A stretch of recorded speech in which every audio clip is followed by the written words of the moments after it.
Fourth city అన్న దగ్గర నుంచి సాగర్ హైవేకి కాస్త మళ్ళీ డిమాండ్ వచ్చింది. అవునండి.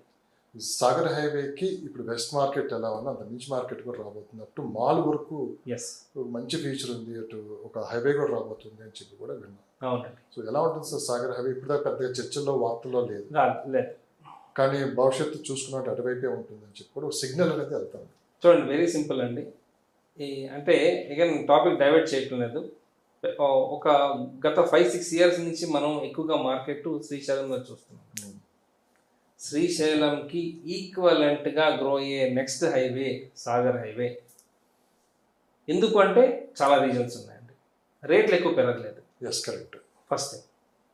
డిస్టెన్స్ పెద్ద డిస్టెన్స్ ఏం లేదండి. ఇప్పుడు 20 కిలోమీటర్స్ వేసుకున్నాం. ఓవరాల్ కనెక్టివిటీ సాగర్ హైవేకి ఉంది, శ్రీశైలం హైవే ఉంది. కరెక్ట్. సో మాల్ వరకు మనం ఫ్యూచర్ సిటీని చూడబోతున్నాం. Mall comes under future city అండి. ఓకే. సో ఇప్పుడు ఈ ఫ్యూచర్ సిటీలో ఇట్స్ ఎ పార్ట్ ఏది శ్రీశైలం హైవే ఫ్రమ్ బెంగళూరు నుంచి మాల్ వరకు, ఈవెన్ మాల్ కొంచెం ఎక్స్టెండ్ అవుతుందండి. ఇదంతా ఫ్యూచర్ సిటీలోకి వస్తుంది. రేపు పొద్దున మీకు చెప్పాను కదండి, శ్రీశైలంకి సాగర్ హైవేకి అసలు డిఫరెన్స్ ఉండదు నెక్స్ట్ 10 years తర్వాత.